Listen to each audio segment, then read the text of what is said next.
Hello दोस्तों, आप सभी का मेरे यूट्यूब चैनल धूमकेतु जीएस क्लास में बहुत बहुत स्वागत है। दोस्तों, एक लंबे इंतज़ार के बाद रेलवे जेई की फाइनली वैकेंसी आ चुकी है, जिसमें टोटल पोस्ट आई हुई है हमारी 7,934 पोस्ट हैं। हालांकि पिछली बार ये वैकेंसी 13,000 से ज़्यादा थी लगभग, और इस बार वैकेंसी में काफ़ी रिडक्शन देखने को मिला है, जो कि लगभग 5,000 के लगभग रिडक्शन देखने को मिला है। स्पेशली आप देखेंगे तो मैकेनिकल ब्रांच में काफ़ी ज़्यादा सीटें कम आई हुई हैं हर जोन से। तो दोस्तों, सभी ब्रांचेज को इस वैकेंसी का काफ़ी लंबे समय से इंतज़ार था। स्पेशली अगर आप मैकेनिकल सेक्शन को देखेंगे तो मैकेनिकल के लिए रेलवे की वैकेंसी काफ़ी इंपॉर्टेंट होती है, क्योंकि सबसे ज़्यादा आप देखेंगे तो मैकेनिकल की भर्ती आरआरबी जेई में ही होती है। और इस भर्ती की सबसे अच्छी बात ये है कि इसमें डिप्लोमा होल्डर्स और डिग्री होल्डर्स दोनों को जो है बराबर अपॉर्चुनिटी मिलती है। और दोस्तों, मैं आपको बताना चाहूँगा कि 2018 की जो वैकेंसी आई थी दिसंबर के मंथ में, उसको मैंने क्लियर किया हुआ है, और उसमें मेरा मैकेनिकल डिपार्टमेंट के कैरेज एंड वैगन सेक्शन में सिलेक्शन हुआ है। और दोस्तों, इस तैयारी में मैंने ना तो CBT 1 में कोई कोचिंग ज्वाइन किया था और ना ही CBT 2 के लिए कोई कोचिंग या पेड कोर्स लिया था। मैंने जो है दोनों की तैयारी सेल्फ स्टडी से की थी, और मैं वही स्ट्रेटजी आपके साथ शेयर करने जा रहा हूँ, जिससे आपको किसी भी पेड कोर्स लेने की ज़रूरत नहीं पड़ेगी, और ना ही आपको किसी कोचिंग को ज्वाइन करने की ज़रूरत है। आप सेल्फ स्टडी से भी क्रैक कर सकते हैं। मैंने सिर्फ 3 महीने की प्रिपरेशन से ही CBT 1 क्लियर किया हुआ था, और वही स्ट्रेटजी मैं आपके साथ शेयर करने जा रहा हूँ। तो स्ट्रेटजी बताने से पहले सबसे पहले मैं आपको बता दूं कि सिलेक्शन प्रोसीजर क्या होता है इसमें। उसके बाद हम लोग जो है सिलेबस को डिस्कस करेंगे CBT 1 के, और मैं सारे सब्जेक्ट की बुक लिस्ट को आपके साथ शेयर करूंगा।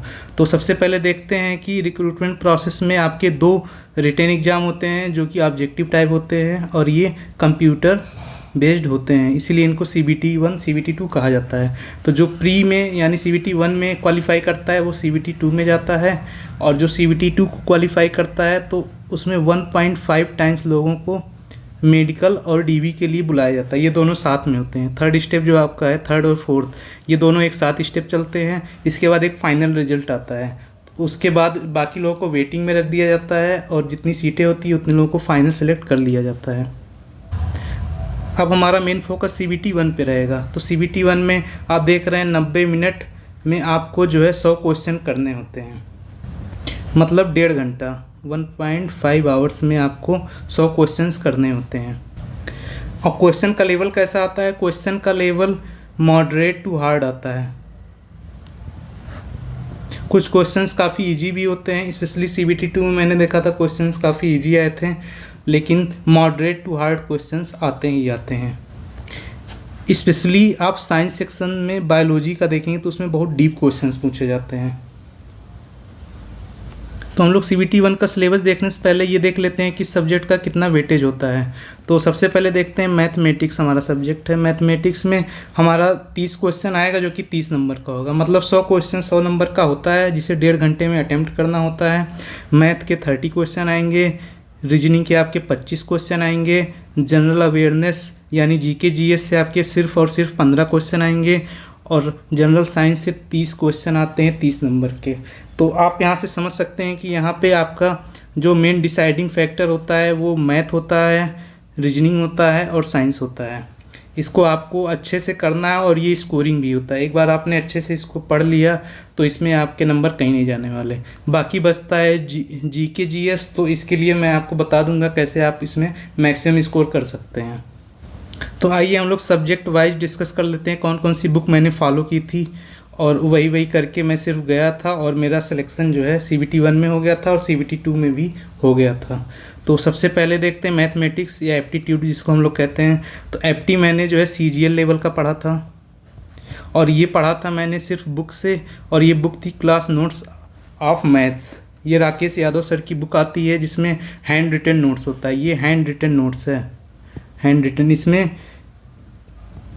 एडवांस लेवल का भी मैथमेटिक्स दिया हुआ है, तो इसको आपको पढ़ना है। इसमें कॉन्सेप्ट दिए हुए हैं, और क्वेश्चन प्रैक्टिस करने के लिए, हालांकि क्वेश्चन इसमें भी दिए रहते हैं, लगभग 100 क्वेश्चन हर टॉपिक पे आपको मिल जाएंगे। लेकिन अगर आपको और प्रैक्टिस करना है, टाइम आपके पास है, तो आप जो है SSC CGL के प्रीवियस ईयर क्वेश्चंस को प्रैक्टिस कर सकते हैं। और ये जो है किरण पब्लिकेशन की बुक आती है, इसमें से हर टॉपिक से आप अच्छे खासे क्वेश्चंस को प्रैक्टिस कर सकते हैं।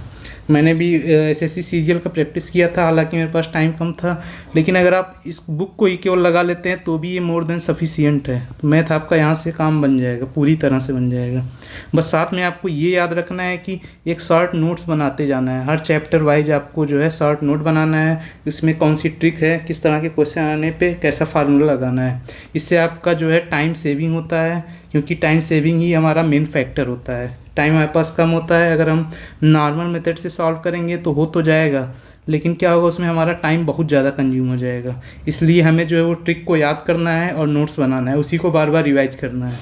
आपके पास टाइम है तो आप और भी क्वेश्चंस प्रैक्टिस कर सकते हैं हर टॉपिक पे जो है, हालांकि इसमें सफिशिएंट क्वेश्चंस होते हैं क्लास नोट्स में। अगला हमारा सब्जेक्ट आता है रीजनिंग। तो रीजनिंग के लिए सिंपली मैंने जो है एसएससी सीजीएल के प्रीवियस ईयर को फॉलो किया था, उसका टॉपिक मैंने सिलेबस से देखा था और उसी सिलेबस का यहाँ से मैंने प्रैक्टिस किया हुआ था। रीजनिंग को आप प्रैक्टिस से ही परफेक्ट बना सकते हैं। इसमें स्पेशली कुछ टॉपिक ऐसे होते हैं जो आपको समझ में नहीं आते हैं, तो उसके जो है नोट्स आप कहीं से भी जो है वीडियो पे देख सकते हैं। हालांकि इसमें सबके सॉल्यूशन भी दिए होते हैं, टाइप वाइज होते हैं, तो अगर आप प्रैक्टिस करेंगे, क्योंकि रीजनिंग प्रैक्टिस से ही आती है, आप डेली प्रैक्टिस करेंगे तो आपका जो है रीजनिंग इतना हार्ड नहीं होता है, सॉल्व हो जाता है, मैक्सिमम क्वेश्चन सॉल्व हो जाते हैं रीजनिंग के। अब आते हैं जो सबसे मेन और सबसे हार्ड समझ सकते हैं, जो इसमें हार्ड क्वेश्चन आते हैं वो यहीं से आते हैं, साइंस से ही आते हैं। तो साइंस के लिए मैंने एनसाइक्लोपीडिया अरिहंत का फॉलो किया हुआ था, और इसमें मैं थ्योरी और कॉन्सेप्ट पढ़ता था, कॉन्सेप्ट प्लस थ्योरी। इसके लिए जो है मैंने इस बुक को फॉलो किया था। और बाकी प्रैक्टिस के लिए आरआरबी जेई के ही क्वेश्चन आप प्रैक्टिस करिएगा, मैं बता रहा हूँ सब्जेक्ट वाइज, टॉपिक वाइज। इसमें वाईसीटी का लॉन्च हो गया है, मैंने भी प्रैक्टिस किया था प्रीवियस ईयर, तो बिना प्रैक्टिस के आपका नंबर नहीं उठने वाला। आप प्रीवियस ईयर लगाएंगे, बहुत सारे क्वेश्चन प्रीवियस ईयर के मिल जाते हैं। तो आपको आरआरबी जेई का जो है, आरआरबी के जितने भी एग्ज़ाम होते हैं, जेई का ही नहीं, सारे एग्ज़ामों में साइंस आती है, साइंस को प्रैक्टिस करना है प्रीवियस ईयर क्वेश्चन को, और कॉन्सेप्ट सारे आपको यहाँ से पढ़ने हैं जनरल साइंस की इंसाइक्लोपीडिया से।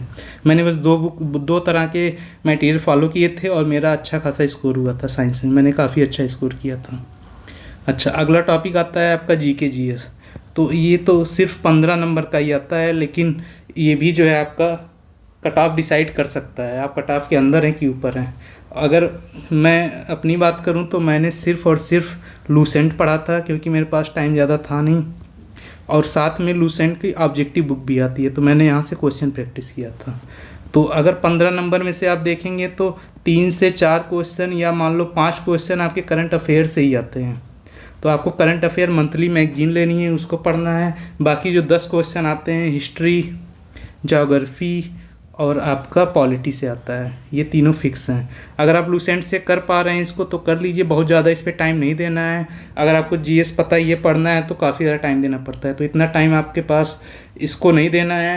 आपको स्पेशली साइंस पे बहुत ज़्यादा टाइम देना है। अगर आप साइंस पे टाइम देंगे तो यही आपका CBT2 में भी फ़ायदा करेगा। तो ये चीज़ हम लोगों को ध्यान में रखना है कि क्या चीज़ CBT2 में आ रही है।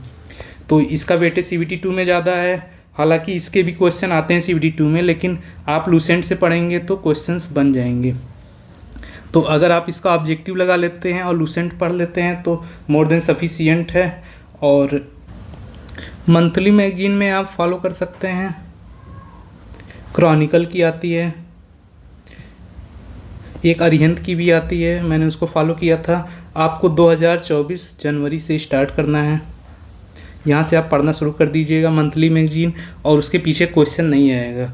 जीके जीएस में बहुत हार्ड क्वेश्चंस नहीं आते हैं, लेकिन कुछ कहा नहीं जा सकता, कभी कभी कुछ क्वेश्चन बहुत डीप में आ जाते हैं। तो हमें सब कुछ नहीं देखना है, हमें मेनली लूसेंट से पढ़ लेंगे तो हमारा 15 में से, अगर इतना हम लोगों ने फॉलो कर लिया तो कम से कम 15 में से हमारे 8-9 क्वेश्चन बन जाएंगे आराम से, वो भी। तो ये चीज़ें आप फॉलो करेंगे तो आपका CBT2 में 75 प्लस स्कोर आ जाएगा, इसमें कोई डाउट नहीं है। मैंने 3 महीने में काफ़ी सिलेबस कवर अप कर लिया था इन्हीं बुक की सहायता से। और मैकेनिकल के लिए मान के चलिए आप कट ऑफ 75 के अराउंड ही रहेगी, इससे ज़्यादा हो सकती है, इससे कम तो नहीं रहेगी। तो आपको टारगेट रखना है कि 75 प्लस स्कोर करना है। इस बार सीटें कम है तो 75 प्लस रखिएगा। लास्ट टाइम लगभग 66 या 67 था लास्ट सिलेक्शन वाले का नंबर मैकेनिकल में, तो इस बार सीटें कम है तो 75 के आसपास जाएंगी।